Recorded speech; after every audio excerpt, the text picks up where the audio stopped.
In this video, I'm going to go over how well this thing has performed over the last month for me. It is February in Wisconsin. We have had some of the coldest weather we've had for a long time. Many days with no sun, and it's still running, still doing good.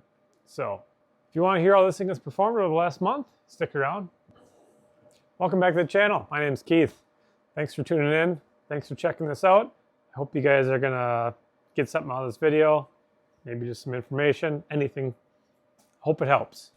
I purchased all this stuff with my own money through Signature Solar. It's the 6000XP from EG4.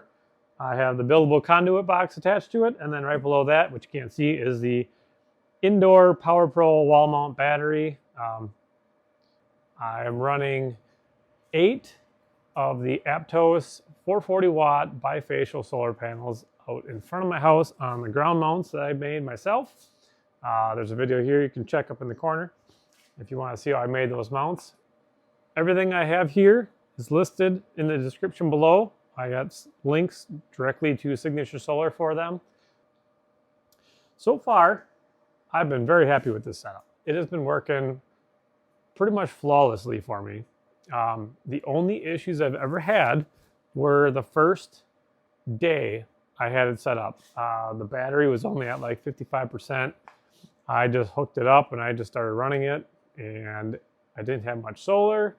And the first couple of days I only had 4 panels out there, so it was not getting as much solar input as it should have.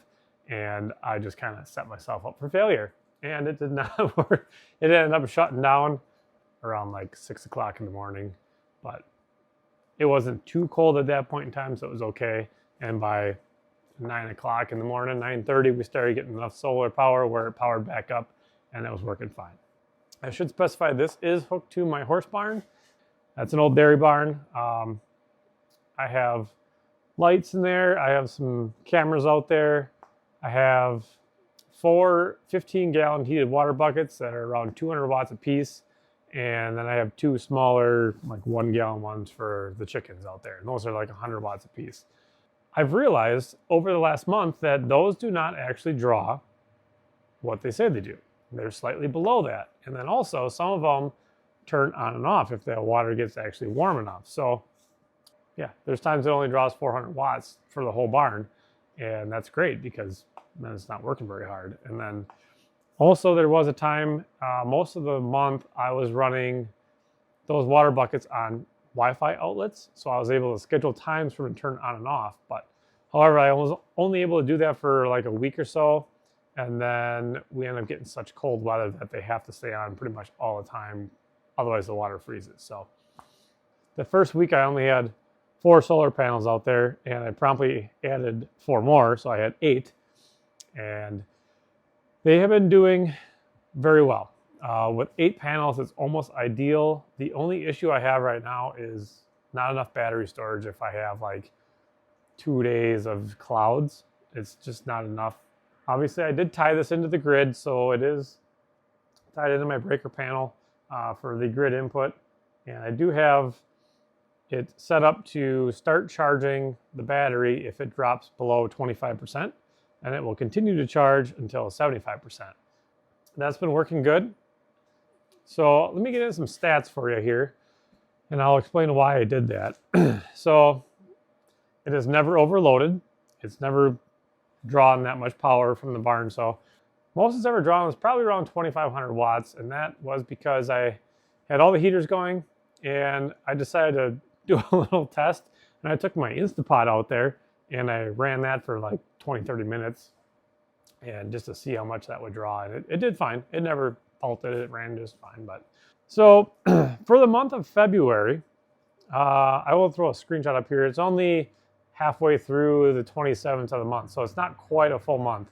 But the total power this thing has produced, meaning what my barn has drawn for the entire month, was 283.4 kilowatt hours.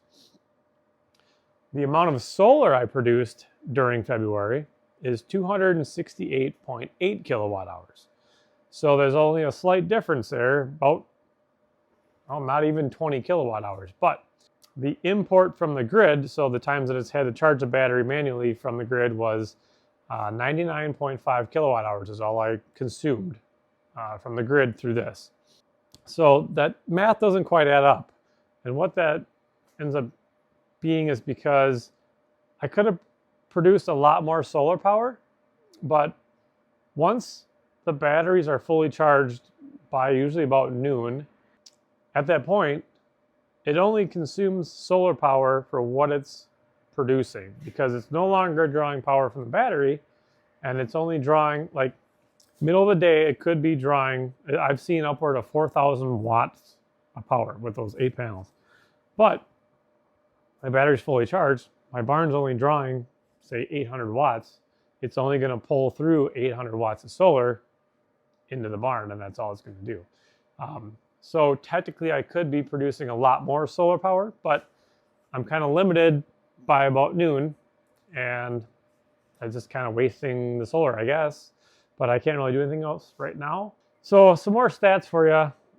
Going through the month of February, I'll throw a little screenshot up here. I had 12 days that I had zero import from the grid. So that left about 15 days where I got some help from the grid pulling in. Now there was a couple of those days I was able to catch it in the morning when it was charging and actually shut it off because I knew it was going to be a sunny day, and it was only, you know, an hour or so before it was going to start pulling in solar power, so I stopped the charging. But February is probably our coldest month and our cloudiest month, so it's the hardest month because it's also some of the shortest days of the years besides January. But the days that were cloudy, I was still able to produce solar power.